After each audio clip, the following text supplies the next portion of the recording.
সময় থাকতে ভালোবাসার মানুষের মূল্য দিতে শিখুন। এমনও তো হতে পারে সে আজ আছে কাল নাও থাকতে পারে। আজকে আমি তোমাদের এমন একটি স্টোরি শোনাবো যেটা শুনে আমি নিজেই চোখের পানি ধরে রাখতে পারিনি। আজকে এই স্টোরিটা লিখে পাঠিয়েছে ভাইয়াটার হয়ে আমি গল্পটা আপনাদের বলে শোনাবো। তো শুরু করি। বাহির থেকে আড্ডা দিয়ে বাসায় আসলাম। এমনিতে বাবা মা গ্রামে থাকে, চাকরির জন্য আমি শহরে কোনো এক ফ্ল্যাটে থাকি। কিন্তু রাত 9টা বাজলে বাড়ির থেকে কল দিত, বক বক করতো এত রাতে বাহিরে আড্ডা দেই কেন, অথচ তখন বাজে রাত 9টা।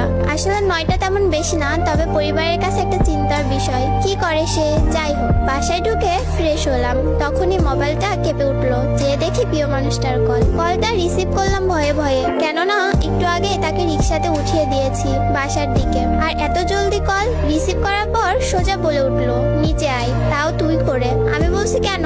তার একটাই কথা, তুই নিচে নামবি নাকি আমি তোর বাসায় আসবো। বাসায় বারান্দায় গিয়ে দেখি রিক্সা নিয়ে বসা সে। তার বায়না তাকে বাসায় দিয়ে আসতে হবে। বললাম, তুমি আগে কেন বলনি? তার এক কথা, নিচে নামবি না বাসায় ঢুকবি। বাসা থেকে বের হওয়াটা সহজ নয়, কেননা বাড়িওয়ালা করা নির্দেশ রাত 11টার পর বাহিরে থাকতে পারবো না, আর থাকলেও গেট লক হয়ে যাবে, ঢুকতে পারবো না। যাই হোক, রাত বাজে 9টা, হাতে এখনো আরো 2 ঘন্টার সময়। বের হয়ে রিক্সায় উঠে তাকে তার বাসায় নামিয়ে দেয়, আর সে ততক্ষণ আমার কাঁধে মাথা রেখে তার স্বপ্নের কথা বলে যাচ্ছে। দেখতে দেখতে তার বাসার সামনে চলে আসলাম। পরের দিন কল, আজকে কি ঘুরতে বের হবা? আমি বললাম আজ অফিস আছে, তারপরের দিন যাব। সে বলল আচ্ছা ঠিক আছে। অফিস থেকে বাসায় ফিরলাম রাত 9টা বাজে। সারাদিন প্রিয় মানুষটার সাথে কথা বলতে পারিনি। ওর কথা ভাবতেই ওর ফোন আসলো। ফোন রিসিভ করলাম আর সে বলল, বাবু নিচে আসো, একটা সারপ্রাইজ আছে। আমি নিচে গিয়ে দেখি প্রিয় মানুষটা দাঁড়িয়ে আছে। উকি মেরে দেখছিলাম ওর হাতে কিছু আছে কিনা, কিন্তু কই, কিছুই তো দেখলাম না। ভাবলাম পাগলিটা চুমু খাবার জন্য এসেছে, তাই ওকে চুমু খাবার জন্য ওর দিকে এগিয়ে যাচ্ছিলাম, কিন্তু আমাকে ধাক্কা দিয়ে পিছিয়ে গেল আর বলল, এখন চুমু খেতে হবে না, রাতে অনেক খেতে পারবা। আমি বললাম, রাতে অনেক খেতে পারবো মানে? সে বলল, বান্ধবীর বাসায় থাকার কথা বলে এসেছে, আজ তোমার সাথে থাকবো। আজ তোমার সাথে থাকবো, তোমার বুকে মাথা রেখে ঘুমাবো। আমি একটু রেগে বললাম, উফ, কেউ দেখে ফেলার আগে যাও তো। সে জেদ করতে লাগলো, আমি যাব না, সারাত এখানে দাঁড়িয়ে থাকবো। আমি বললাম, তোমার যা ইচ্ছা তুমি তাই করো। আমি আমার রুমে চলে আসলাম। কিছুক্ষণ পর জানালার ফাঁক দিয়ে তাকিয়ে দেখলাম সে এখনো দাঁড়িয়ে আছে, মুখ গোমরা করে, আর কিছু বাজে ছেলেরা ওর দিকে এগিয়ে আসছিল। আমি নিচে গিয়ে ওর হাত ধরে টেনে নিজের রুমে নিয়ে আসলাম। এখন কি করি? বাড়িওয়ালা যদি জানতে পারে আমাকে সোজা বের করে দিবে, তাই ওকে লুকিয়ে রাখলাম। দুজন একসাথে ডিনার করে শুয়ে পড়লাম। পরের দিন ঘুম থেকে উঠে দেখি পাগলিটা আমার বুকে মাথা রেখে ঘুমিয়ে আছে। অনেক মিষ্টি দেখতে আর মায়াবী মুখ, কি আরামেই না ঘুমিয়ে আছে। না জানি কি স্বপ্ন দেখছে। আমি আলতো করে ওর চোখে মুখে আমার হাত বুলিয়ে দিচ্ছিলাম, আর সে আমার হাত ধরে ওর গালের সাথে চেপে ধরে রাখলো, যেন এটা ওর নিজের হাত।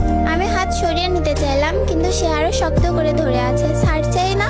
এবার জোর করে হাতটা সরিয়ে নিলাম। তার ঘুম ভেঙে গেল। তাকে বললাম, জলদি বাসা থেকে যেতে হবে, তোমাকে কেউ দেখে ফেলতে পারে। সে বলল, আজ তো তোমার অফিস বন্ধ, তাই আজ সারাদিন তোমার সাথে কাটাবো, সারাদিন ঘুরবো, সন্ধ্যায় তুমি আমাকে বাসায় দিয়ে আসবা। আমি বললাম, আচ্ছা তুমি এখন বাসায় যাও, আমি একটু পরে গিয়ে তোমাকে নিয়ে আসবো। সে বাসায় চলে গেল। আমার কাছে কোনো টাকা নেই, এখন কি করি? তাকে নিয়ে সারাদিন ঘুরবো, যদি কিছু আবদার করে না দিয়ে তো পারবো না। আমি আমার বন্ধুর কাছ থেকে 1000 টাকা ধার করলাম। ওর বাসার সামনে গিয়ে ওকে ফোন করলাম। আজ একটু অন্যরকম করে সেজেছে সে, এর আগে কখনো এভাবে সাজেনি, তাই কিছুক্ষণ হা করে তাকিয়েছিলাম ওর দিকে। সে বলল, কি দেখছো অমন করে? আমি বললাম, আজ তোমাকে অনেক সুন্দর লাগছে, চোখ সরাতে পারছি না। সে মিষ্টি একটা হাসি দিয়েই বলল, দেখতে হবে না, বউটা কার?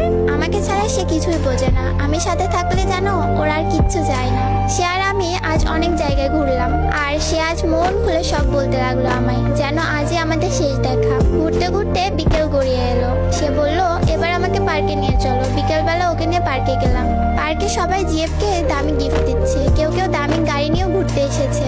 এসব দেখে ভাবতে লাগলাম, পাগলিটা না জানে আবার কি আবদার করে বসে। কিন্তু সে দামি গিফট চাইলো না, আমাকে বলল, 10 টাকার বাদাম কিনে এনে দাও, দুজনে মিলে বাদাম খাবো আর গল্প করবো। সে আমার কাছে তেমন কিছুই আবদার করতো না, শুধু এতটুকুই বলতো, আমি তোমার কাছে কিছুই চাই না, আমাকে শুধু একটু ভালোবাসো, তাহলে আমি অনেক খুশি। আমি বাদাম কিনে আনলাম। আমি বাদামের খোসা ছড়িয়ে তার হাতে দিচ্ছিলাম, আর সেও খুশি মনে বাদাম খাচ্ছিল।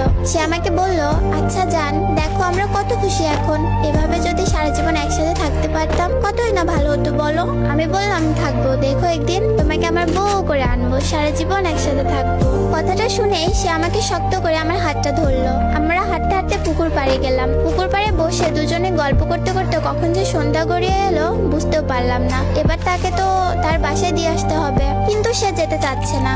বলছে আরো কিছুক্ষণ একসাথে গল্প করবে, কিন্তু সন্ধ্যা গড়িয়ে এসেছে, তাই ওর বাসার দিকে রওনা হলাম। সারাটা পথ সে আমার হাত শক্ত করে ধরেছিল। একটু অন্যরকম অনুভব করছি। হঠাৎ করে ওর প্রতি ভালোবাসাটা কেমন যেন বেড়ে গেল। ওর প্রতি কেন জানি না একটা মায়া কাজ করতে লাগলো। হাঁটতে হাঁটতে ওর বাসার সামনে চলে এলাম। এবার সে আমার কপালে একটা চুমু খেলো আর বলল, এবার তুমি দাও। আমিও তার কপালে একটা চুমু দিলাম। আমাকে বিদায় জানিয়ে সে বাসার ভেতরে ঢুকে পড়লো। আমিও আমার বাসার দিকে রওনা হলাম। বাসায় গিয়ে ফ্রেশ হয়ে ডিনার করে ঘুমিয়ে পড়লাম। পরের দিন সকালে তার কথা ভেবে ফোনটা হাতে নিলাম, কিন্তু কোনো মেসেজ নেই। রোজই মেসেজ দিয়ে ঘুম ভাঙাতো, আজ কোনো মেসেজ নেই। মনে মনে ভাবলাম হয়তো ব্যস্ত আছে বা ঘুম ভাঙেনি এখনো। আমি অফিসে চলে গেলাম। বাসায় ফিরে ফোন করলাম, কিন্তু ফোন বন্ধ। রোজ রাতে সে বাসার সামনে এসে দাঁড়িয়ে থাকতো চুমু খাবার জন্য, কিন্তু আজ কি হলো? মনে হয় একটু ব্যস্ত আছে। আমি আমার মতো খেয়ে ঘুমিয়ে পড়লাম। কিন্তু পরের দিন সকালে ঘুম থেকে উঠে ফোনটা হাতে নিলাম। ভাবলাম সে মেসেজ দিছে, হয়তো গুড মর্নিং জানিয়েছে, কিন্তু মেসেজে গিয়ে কোনো মেসেজ পেলাম না। তখন বুকের ভেতরটা একবার ধুক করে উঠলো। আমি তাকে বারবার ফোন করার পরও ফোন বন্ধ পাচ্ছিলাম। বুঝতে পারলাম কিছু হয়েছে। ছুটে গেলাম ওর বাসার দিকে, কিন্তু গিয়ে দেখি ওর বাসার বাহিরটা তালা দেওয়া। পাশের বাসার আপিকে জিজ্ঞেস করলাম। আপি বলল এই বাসায় কোনো একজন খুব অসুস্থ, তাই তাকে সবাই হসপিটালে নিয়ে গেছে। আমি হসপিটালে গিয়ে দেখি তার বাবা মা ওখানে বসে বসে কাঁদছে। আমি তাদের জিজ্ঞেস করলাম, আঙ্কেল আন্টি কি হয়েছে, কাঁদছেন কেন? ওনারা আমাকে চিনতে পারেনি, তাই কোনো কথা না বলে কান্না করে যাচ্ছে। ডক্টরকে জিজ্ঞেস করলাম, স্যার ওনাদের কি হয়েছে, কাঁদছে কেন? ডক্টর বলল ওনাদের মেয়ের ক্যান্সার ধরা পড়েছে। এই কথা শোনার পর আমার হাহাকারটা আরো বেড়ে গেল।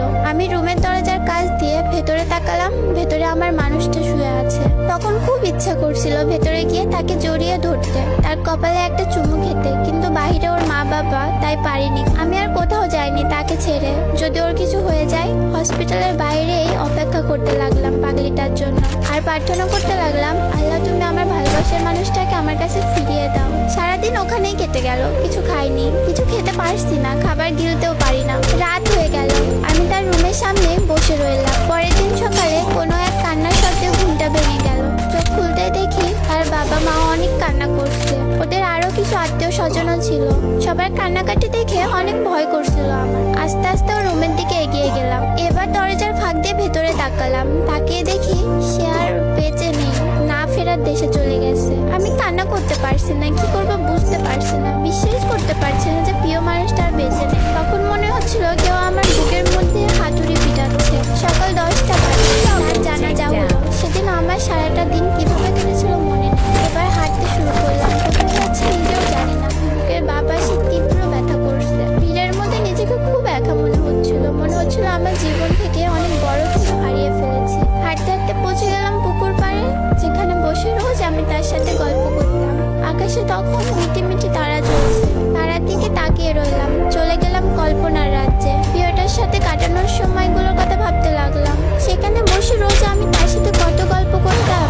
এখন আর কেউ মেসেজ দিয়ে গুড মর্নিং বলে ঘুম ভাঙাবে না। কেউ রোজ রাতে এসে বলবে না জান আমার কপালে একটা চুমু দাও। এখন কেউ আর আমার বুকে মাথা রেখে ঘুমাবে না। এভাবে ভাবতেই চোখের পানি গড়িয়ে পড়তে লাগলো।